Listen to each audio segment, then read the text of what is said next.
జగనన్న నాకు చెడు తలపెట్టాలని నిర్ణయించుకున్నాడు. అందుకే నాకు భద్రత కావాలి అని అడిగినా నాకు భద్రత ఇవ్వడం లేదు అంటూ షర్మిల చెప్తున్నారు. నాకు ప్రాణహాని ఉన్న నేపథ్యంలో నేను ఆంధ్రప్రదేశ్ ప్రభుత్వాన్ని భద్రత గురించి అడిగాను, కానీ ఆంధ్రప్రదేశ్ ప్రభుత్వం మాత్రం భద్రత ఇవ్వడం కుదరదు, మీ కాంగ్రెస్ పార్టీ నుంచే భద్రత తీసుకోండి అంటూ కూడా కొన్ని వ్యాఖ్యలు చేసింది. నిజంగా నా మంచి కోరడం లేదు జగన్మోహన్ రెడ్డి, నా చెడు కోరుతున్నాడు, అందుకే ఇలా ప్రవర్తిస్తున్నాడు అంటూ కూడా షర్మిల గారు కొన్ని వ్యాఖ్యలు చేస్తున్న నేపథ్యంలో ఈ అంశానికి సంబంధించి మనతో మాట్లాడేందుకు ప్రముఖ సీనియర్ జర్నలిస్ట్, ప్రముఖ రాజకీయ విశ్లేషకులు సిఎస్ రావు గారు మనతో ఉన్నారు. సార్తో మాట్లాడదాం. Sir hi sir. Hello Krishna. Sir, తనకు ప్రాణహాని ఉంది, నాకు భద్రత కల్పించండి అని షర్మిల గారు ఆంధ్రప్రదేశ్ ప్రభుత్వాన్ని అడిగినా తన మంచి కోరని జగన్మోహన్ రెడ్డి తనకు భద్రత ఇవ్వడం లేదు అంటూ కూడా షర్మిల గారు కొన్ని వ్యాఖ్యలు చేస్తున్నారు. అవసరమైతే మీ కాంగ్రెస్ పార్టీని అడగండి కానీ మేము ఇవ్వం భద్రత అంటూ కూడా తేల్చి చెప్పినట్లుగా ఆవిడ చెబుతూ ఉన్నారు.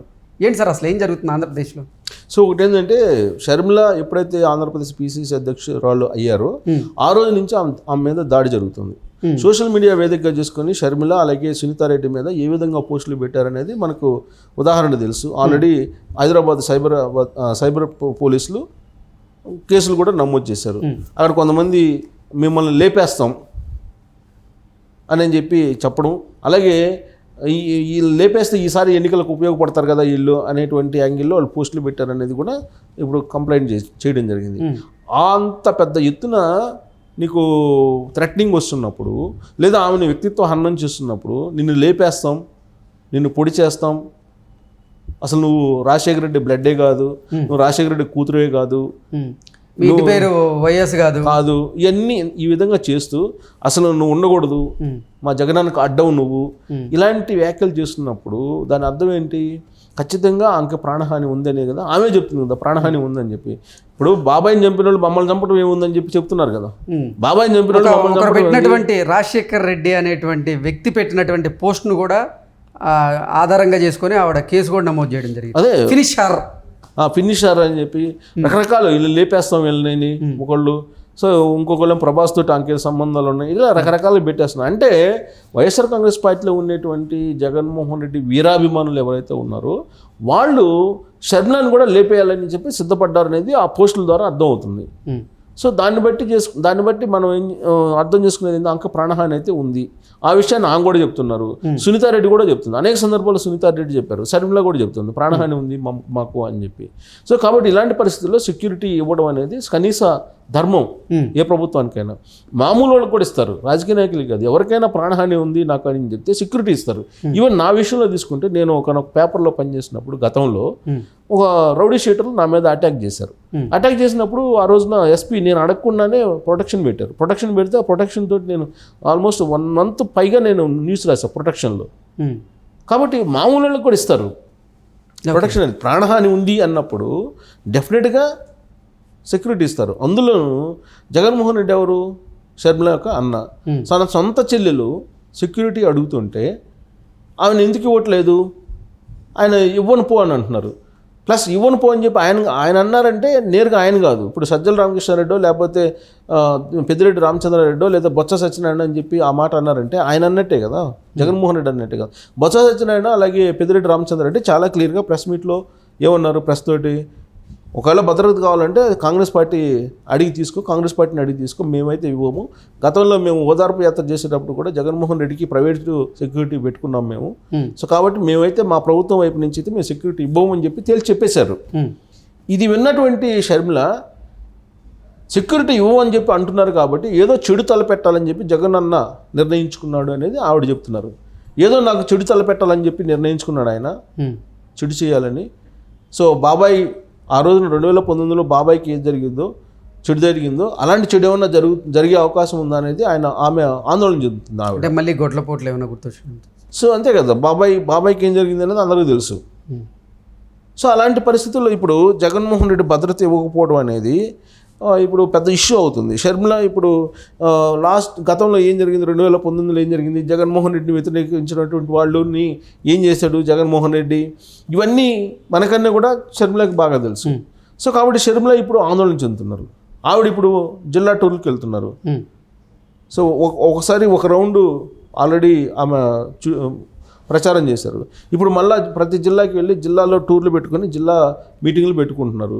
ఈ జిల్లా మీటింగ్లు పెట్టుకున్నటువంటి క్రమంలో ఆవిడ కాంగ్రెస్ పార్టీని బలోపేతం చేయాలనేటువంటి ప్రయత్నం ఆవిడ చేస్తున్నారు. ఆ క్రమంలో సెక్యూరిటీ ఇవ్వమని చెప్పి అడుగుతూ ఉంటే మేము సెక్యూరిటీ ఇవ్వాల్సిన అవసరం లేదు, మీకు కావాలంటే కాంగ్రెస్ పార్టీలోనే అడిగి తీసుకోండి, కాంగ్రెస్ పార్టీ వాళ్ళు సెక్యూరిటీ ఇస్తారు అని చెప్పి వీళ్ళు సలహాలు ఇవ్వటం షర్మిలాని ఏం చేయదలుచుకున్నారు అనేది ఒక ప్రశ్న. సో ఇప్పుడు సెక్యూరిటీ విషయానికి వచ్చేటప్పటికి చంద్రబాబు నాయుడు సెక్యూరిటీ తీసుకున్నారు. చంద్రబాబు నాయుడుకి కూడా సెక్యూరిటీ లేకుండా చేశారు కదా. సో తాజాగా చంద్రబాబు నాయుడుకి వరుసగా ఇన్సిడెంట్లు అనేకం జరుగుతున్నాయి. అసలు స్లీపర్ సెల్స్ని వీళ్ళే ఏర్పాటు చేశారు వైఎస్ఆర్ కాంగ్రెస్ పార్టీ వాళ్ళు. చంద్రబాబు నాయుడు సభల్లో గందరగోళం సృష్టించడానికి అనేది వైఎస్ఆర్ కాంగ్రెస్ పార్టీ మీద తెలుగుదేశం పార్టీకి ఉన్నటువంటి అనుమానం. ఇప్పుడు కందుకూరులో కానీ గుంటూరులో కానీ తొక్కిసలాట జరిగి 11 మంది చనిపోయారంటే ఆ తొక్కిసలాట జరగడం వెనక sleeper cells YSR Congress party create చేసింది అని చెప్పి తెలుగుదేశం పార్టీ అనుమానం. అలాగే ఈ మధ్యకాలంలో చంద్రబాబు నాయుడు మీటింగులకు అయిపోయిన తర్వాత ఆయన ఏదో అభినందించడానికో లేదంటే ఆయనతో ఫోటో తీయించుకోవడానికో సెల్ఫీలు దిగడానికి అని చెప్పి జనమంతా కూడా ఒక్కసారిగా ఎగబడ్డారు. ఎగబడితే ఆయన కింద పడిపోయారు. కింద పడేటువంటి పరిస్థితి వచ్చింది. ఆ సందర్భంగా అలర్ట్గా ఉన్నటువంటి సెక్యూరిటీ సిబ్బంది ఆయన రక్షించడం కూడా జరిగింది. రీసెంట్గా హెలికాప్టర్లో బాంబ్ బజర్ మోగింది. అంటే ఇవన్నీ కూడా సెక్యూరిటీకి సంబంధించినటువంటి ఇష్యూసే కదా. ఒకవైపు ఏమో చంద్రబాబు నాయుడు వదిలినటువంటి బాణం కింద మారింది షర్మిల అని చెప్పి చెబుతున్నారు. చంద్రబాబు నాయుడుకి ఒకవైపు ప్రాణహాని ఉందని చెప్పి ఆయన చెబుతున్నారు. బాబాయిని లేపినటువంటి వాళ్ళు నన్ను లేపడం పెద్ద విషయం అని చెప్పి ప్రతి వేదికలో ఆయన చెబుతూ ఉన్నారు. ఇంకొక వైపు ఏమో షర్మిల తన సొంత అన్నే చెడు తలపెట్టేటువంటి అవకాశం ఉంది, చెడు తలపెట్టడానికే నాకు భద్రత ఇవ్వట్లేదు, చెడు తలపెట్టేటువంటి అవకాశం ఉందని చెప్పి ఆమె చెబుతుంది. సో ఇక భద్రత ఎవరికి కల్పించకుండా జగన్మోహన్ రెడ్డి మాత్రం ప్రత్యేకమైనటువంటి జీవో తీసుకొచ్చి 300 మందిని ఆయన స్పెషల్ సెక్యూరిటీ గ్రూప్ను ఒకదాన్ని ఏర్పాటు చేసి 300 మందితోటి విదేశాలకు వెళ్ళినా కానీ ఇదే ప్రొటెక్షన్ ఉండేలాగా ఆయన దాదాపు కొన్ని 100 కోట్ల రూపాయలతోటి ఆ సెక్యూరిటీని ఎస్ఎస్జి గ్రూప్ని ఏర్పాటు చేసుకున్నాడు. ఆయన ఏర్పాటు చేసుకుని ఆయన ఏమో సెక్యూరిటీ కల్పించుకున్నాడు. మరి వీళ్ళకి ఎందుకు ఇవ్వు అని? వీళ్ళు ప్రభుత్వంలో భాగస్వాములు కదా. ప్రతిపక్షం లేదంటే ప్రభుత్వంలో భాగస్వామి కదా.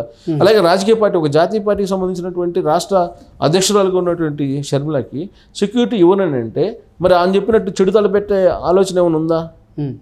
ఇప్పుడు ఆమె వల్ల కొన్ని ఓట్లు పోతున్నాయి అనేది వైఎస్ఆర్ కాంగ్రెస్ పార్టీ యొక్క బాధ. ఇప్పుడు జగన్మోహన్ రెడ్డి చెప్పాడు కదా అనేక సందర్భాల్లో షర్మిల వల్ల నాకు ఇబ్బంది కలుగుతుందని. షర్మిల కుటుంబంలో చీలికి తీసుకొచ్చింది కాంగ్రెస్ పార్టీ అని చెప్పి చెబుతున్నారు ఆయన. అంటే షర్మిల మీద అటాక్ చేస్తున్నారు. సో షర్మిల ఏం చెప్తుంది, అసలు నాకు సాక్షి పేపర్లో వాటా ఉంది, నాకు ఆస్తుల్లో వాటా ఉంది అని చెప్పి ఆవిడ చెబుతున్నారు. సో ఇంటి గొడవలు ఒకవైపు, రాజకీయపరమైన వైరం ఇంకొక వైపు.